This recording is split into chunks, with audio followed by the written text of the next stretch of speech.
Hello there, good morning and welcome to the Breakfast News on Rajya Sabha Television. My name is Aishwarya Kapoor. Well, we continue tracking AIADMK crisis. Now, huge action is expected in Chennai today as Tamil Nadu governor will reach the state capital.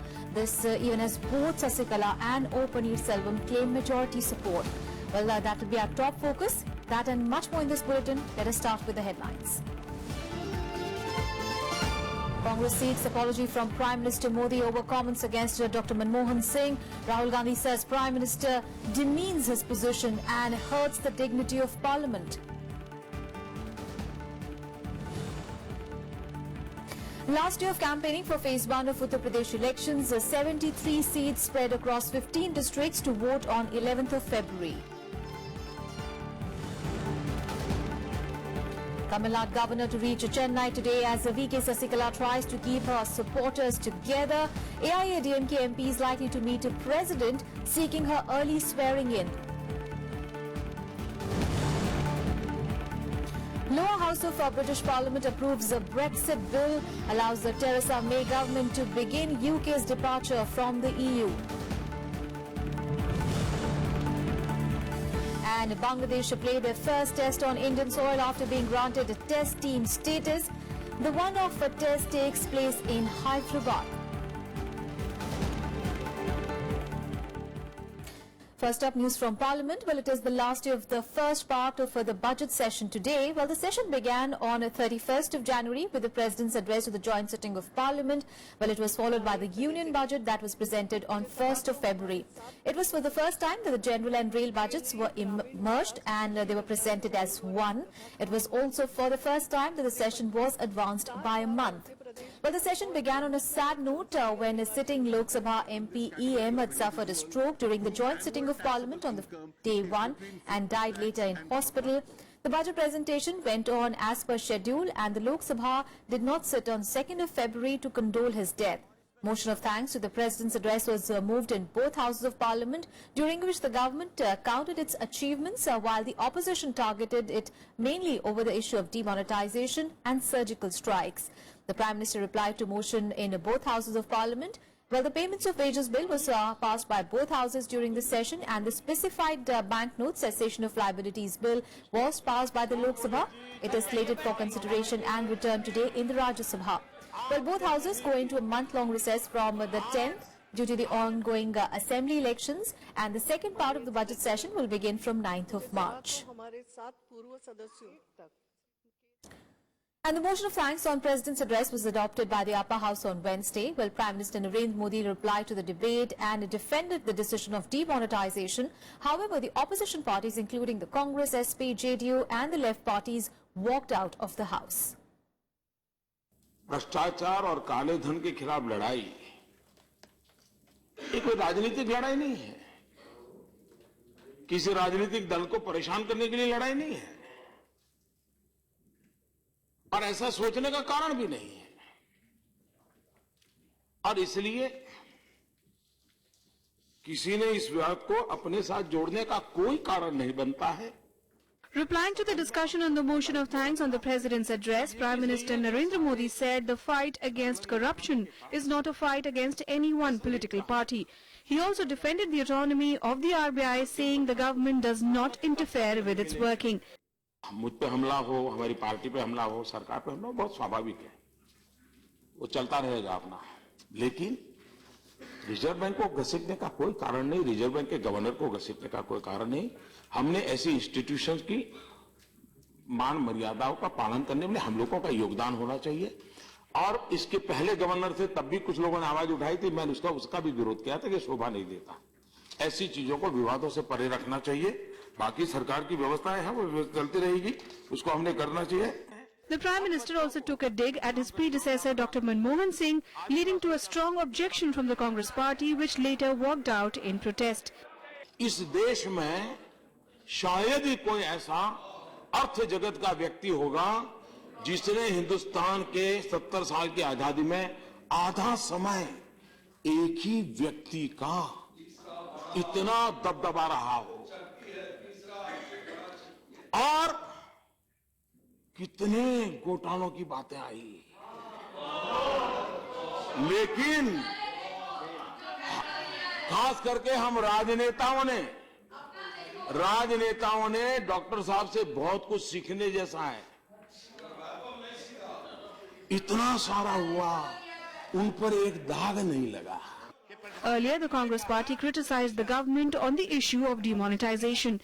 हम भी चाहते हैं कि काला धन को खत्म करो, भ्रष्टाचार को खत्म करो, काउंटरफिट करेंसी खत्म करो, टेरर फंडिंग खत्म करो, पर ये तीनों बातें गलत निकली। तीनों बातें। पहले 86% पैसा 15 लाख करोड़ जो भारत के किसान का था, मजदूर का था, कर्मचारी का था, गृहिणी का था, वो रेड़ी खोमचे वाले का था, छोटे दुकानदार का था, हिंदुस्तान की जनता के पैसे को आपने काले धन के खिलाफ लड़ाई कहकर पूरे देश की जनता को कलंकित किया। क्या भारत का अर्थतंत्र काले धन पर चलता था? Finance Minister Arun Jaitley, who intervened in the debate, also defended the government. सन 2016 वो ऐतिहासिक वर्ष था जिसमें मॉरिशस, साइप्रस और सिंगापुर इन तीनों एग्रीमेंट्स को रीराइट किया गया। तो इसलिए सरकार ने एक के बाद एक जो कदम उठाया था वो उस काले धन को रोकने के लिए उठाया। और डिमोनेटाइजेशन के कई कारण हो सकते हैं, लेकिन आप एक इस व्यवस्था को समझ लीजिए आनंद जी कि कैश की अधिकतर इकोनॉमी होना यह बहुत गुण नहीं है किसी देश के लिए। It's no credit to any economy that you predominantly deal in cash, because cash has a lot of vices. The discussion on motion of thanks for President's address was started by Law Minister Ravi Shankar Prasad. Vishal Daya's report for Rajya Sabha TV. And Congress Vice President Rahul Gandhi has hit out at Prime Minister Narendra Modi for his raincoat jibe at former Prime Minister Dr. Manmohan Singh. Well, according to comments as shameful, Rahul Gandhi said that when a Prime Minister reduces himself to ridiculing his predecessor, he hurts the dignity of the Parliament and the nation. Well, Rahul's remarks came after Prime Minister Modi described Dr. Manmohan Singh as the only person who knows the art of bathing in a raincoat. Well, the comment was in reference to the former Prime Minister's clean image, even when his party was embroiled in major scams. He has revealed himself to be such a small man with a tunnel vision. Unfortunate. And we cannot stoop to those levels that he has. So we walked out. I've never seen a Prime Minister going to such a low level. The reply to a President's address, Dr. Manmohan Singh has nothing to do with it. To drag his name, to use a very low level of allegation. Anger is different, but we are all feeling sad that such a comment has been made by the Honorable Prime Minister. And our news are from the Assembly polls bound state.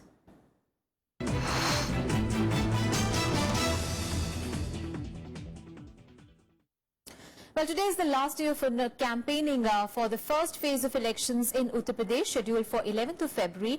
Now, 932 candidates are contesting for 73 seats spread over 15 districts in Muslim-dominated western Uttar Pradesh, including Muzaffarnagar, Shamli, Mathura, Meerut and Agra. Now, there will be 6 more phases to elect candidates for 403 assembly seats, counting of which will be done on 11th of March. And a number of rallies are lined up for the last day of campaigning in Uttar Pradesh today. Well, after days of speculation over Mulayam Singh Yadav's campaigning schedule, now the Samajwadi Party patriarch will finally start canvassing for his brother Shivpal Yadav, who is contesting election for the Jaswant Nagar seat in Etawah district. Now, UP Chief Minister Akhilesh Yadav will also campaign today in Firozabad. Congress Vice President Rahul Gandhi will address a rally in Aligarh district, and Home Minister Rajnath Singh will address 4 public rallies today in Mathura, Hathras, Noida and Baghpat. Water Resources Minister Uma Bharti will also campaign in Agra, Mainpuri and Farrukhabad. And staying with Uttar Pradesh, well, Chief Election Commissioner Naseem Zaidi and his team are in Lucknow to review poll preparations for the 3rd and the 4th phase of assembly elections in the state.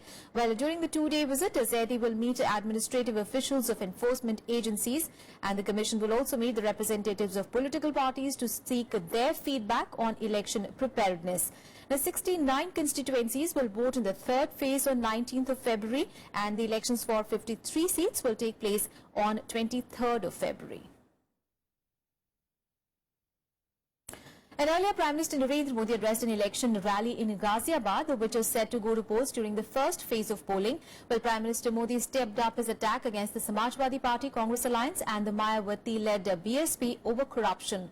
While taking a dig at the ruling SP, Modi said that the law and order situation of the state is in a sorry state. The BJP star campaigner, Prime Minister Narendra Modi, addressing a rally in western UP's Ghaziabad district. With less than 24 hours to go till the end of campaigning in the state, Modi urged people to rise above caste and vote for development. He also promised a CAG audit of every development authority in the state if voted to power. ये चुनाव चौदह साल से उत्तर प्रदेश में जो विकास का वनवास है, उस विकास के वनवास को समाप्त करके 14 साल के बाद फिर उत्तर प्रदेश में विकास की धारा बहाने का चुनाव है. Hitting out at his rivals, Modi accused the Samajwadi Party of sheltering goons. He questioned the state government's record on women's safety, claiming that women did not go out after evening while girls were scared of going to school. Modi also alleged that the Samajwadi Party government had made job recruitments a source of earning money. Akhilesh ji जब चुन करके आए, हमें लगता था ये नौजवान है, कुछ पढ़ा लिखा है, जरूर कुछ उत्तर प्रदेश में अच्छा करने की कोशिश करेगा. लेकिन 5 साल के भीतर भीतर आपने निराश करके रख दिया, उत्तर प्रदेश का विनाश करके रख दिया. यहां के लोग मुझे बताइए, आज उत्तर प्रदेश में सूरज ढलने के बाद कोई बहन बेटी अकेली रास्ते पर निकल सकती है क्या? Taunting Akhilesh Yadav over the Congress-SP alliance, Modi said the UP Chief Minister was clinging to whatever support he could get. He further claimed that the ruling Samajwadi Party had shut down industry in the state. Bureau Report, Rajya Sabha TV. Meanwhile, the Congress Party on Wednesday released its manifesto for Uttar Pradesh that focuses on the economic empowerment of women and child development. Well, the manifesto focuses on the youth, farmers as well as Dalits. The party also announced free bicycles to girl students from classes 9 to 12, 3 lakh rupees grant to scheduled caste youth to start a business and loan waiver for farmers. Well, the 12-page manifesto condemned BJP's anti-poor and anti-people policies. Well, the Congress State President Raj Babbar released the poll manifesto in the presence of senior party leaders including Ghulam Nabi Azad, Ashok Gehlot, Salman Khurshid and Sheila Dikshit. Remember, the state will go to polls starting from 11th of February. हमारी बहनों के लिए, बच्चियों के लिए शिक्षा, राजनीति और आर्थिक नीतियां बनाएंगे और समाज के हर एक वर्ग को बराबर के अवसर प्राप्त किए जाएंगे. विशेष रूप से किसानों, मजदूरों, वर्कर और जो गैर संगठित संस्थाएं हैं, उनके लिए अलग अलग कार्यक्रम बने हैं. And with the day to go for the first phase of polling in Uttar Pradesh Assembly elections, our major players in the state stepped up their campaign in Western Uttar Pradesh. While UP Chief Minister Akhilesh Yadav has said that the Samajwadi Party will create history by retaining power in the state. Now, he was addressing a rally in Bijnor on Wednesday. While claiming that the party faces no competition in UP this time, Akhilesh promised to provide pensions to women from poor families and employment to the youth. महिलाओं की सुविधाओं के लिए अभी तो हमने Samajwadi pension शुरू की है. और 500 रुपया महीना दे रहे हैं. हमने तय किया है आने वाले समय में समाजवादी सरकार बनेगी तो हमारी तमाम गरीब महिलाओं को 1000 रुपया महीना समाजवादी पेंशन देने का इंतजाम होगा. गाँव में हमारे 16, 14, 18 घंटे बिजली पहुंचा रहे हैं. आने वाले समय में सरकार बनेगी तो शहरों में 24 घंटे और गांव में भी 24 घंटे बिजली उपलब्ध कराने का काम कराना. And Congress Vice President Rahul Gandhi also addressed an election meeting at Hathras. While taking a dig at Prime Minister Narendra Modi, he said that his promise of Achhe Din had come true only for the industrialists and not for the farmers of the country. While expressing confidence that the SP Congress combined will form the next government in Uttar Pradesh, Rahul Gandhi said that there was a wave in favour of the alliance in the state. The Congress leader also addressed rallies in Bulandshahr, Hapur and Ghaziabad. 15 lakh crore रुपए वापस आ गए। हिंदुस्तान का पूरा काला धन नरेंद्र मोदी जी ने सफेद कर दिया। हिंदुस्तान के चोरों की मदद करी। उनका पूरा पैसा जो काला था उसको सफेद कर दिया। And BSP Supremo Mayawati also addressed two rallies in Badayu and Shahjahanpur on Wednesday. Well, as she addressed voters, Mayawati hit out of the Samajwadi Party government in the state and the BJP-led government at the centre. Now, she said that if her party is voted to power, law and order would be restored. The BSP Supremo also announced that if voted to power, her government would cancel farmer loans of 1 lakh rupees and give reservation to the economically weaker sections of the society.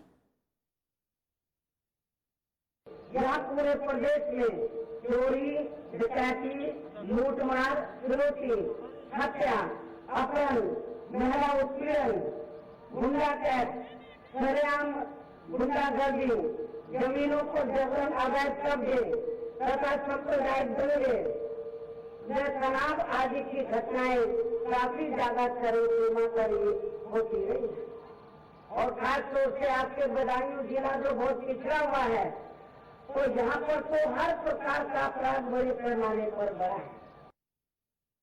Meanwhile, BJP President Amit Shah addressed an election rally in Hathras. Now, addressing voters, the Shah hit out at the Congress-SP alliance and the BSP, saying that these parties had sacrificed development of the states for their own profits. 11 तारीख को आप vote करने जाइए तो vote इसलिए मत करिएगा भाजपा के लिए कि बहन प्रीति चौधरी जी को आपने एमएलए बनाना है, यहां के एमएलए को निकालना है, उसलिए भी वोट मत करिएगा।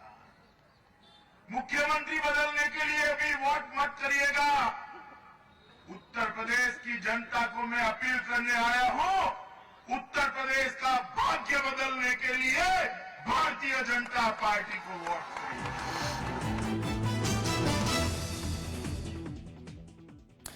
Now on to political crisis in Tamil Nadu. Well, the state governor is scheduled to reach Chennai today at a time when the political climate in the state is absolutely charged.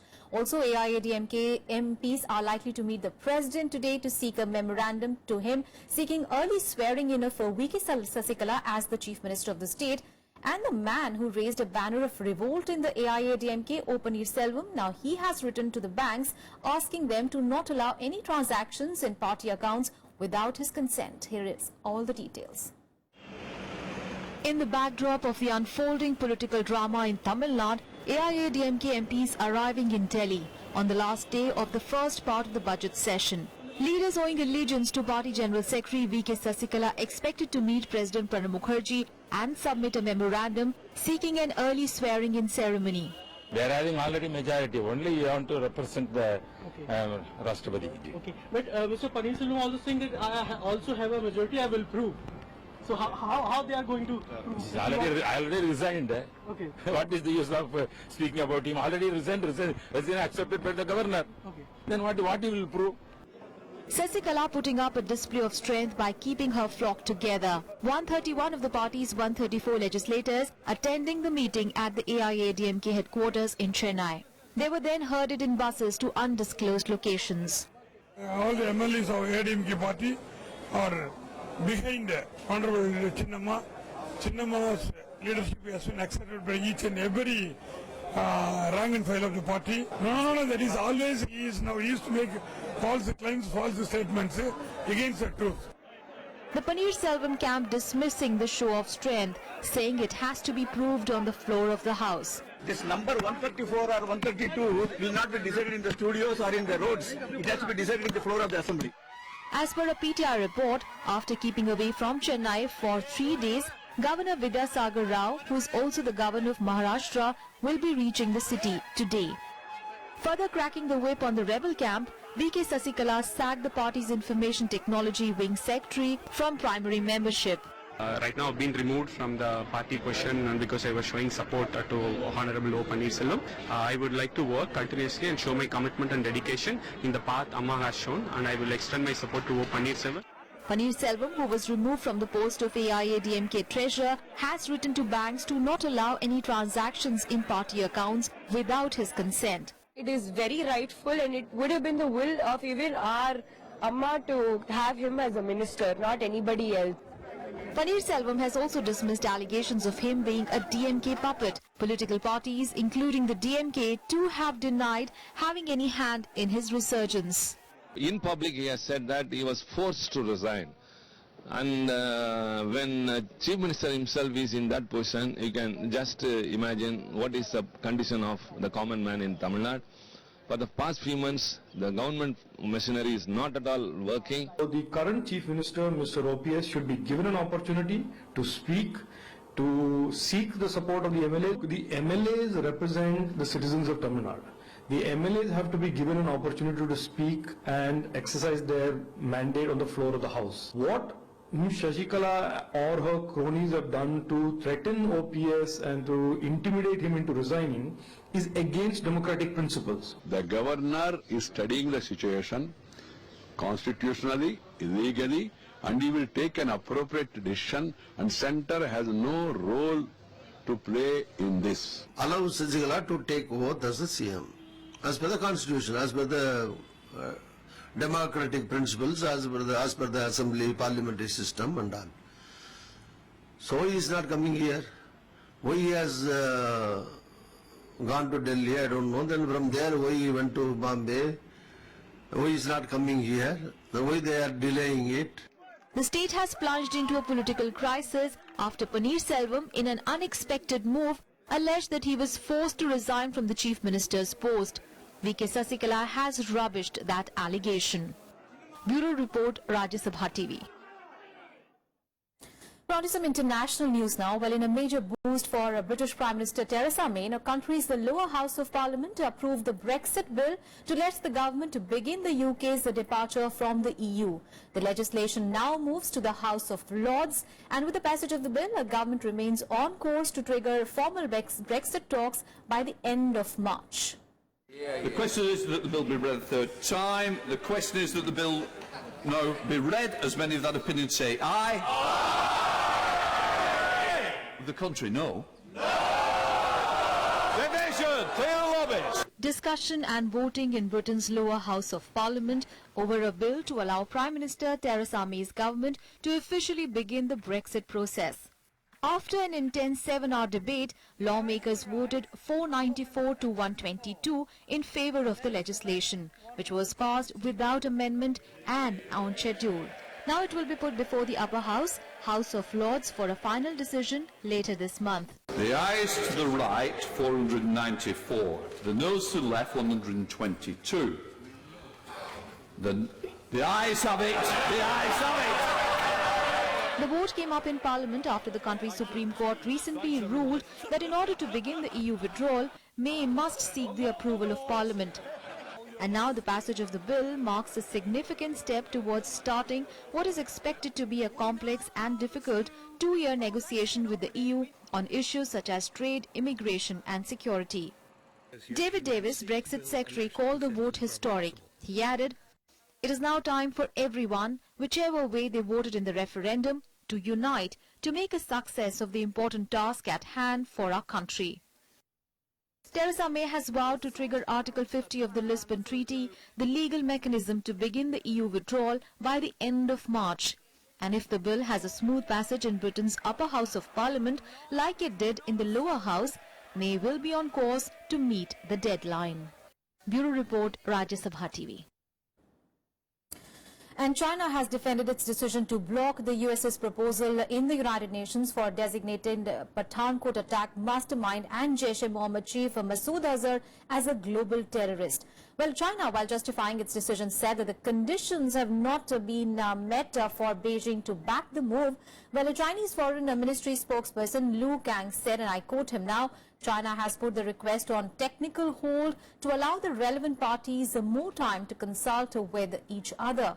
Well, this is also in line with the rules of the relevant resolutions of the Security Council and the rules of discussion of the committee. Unquote.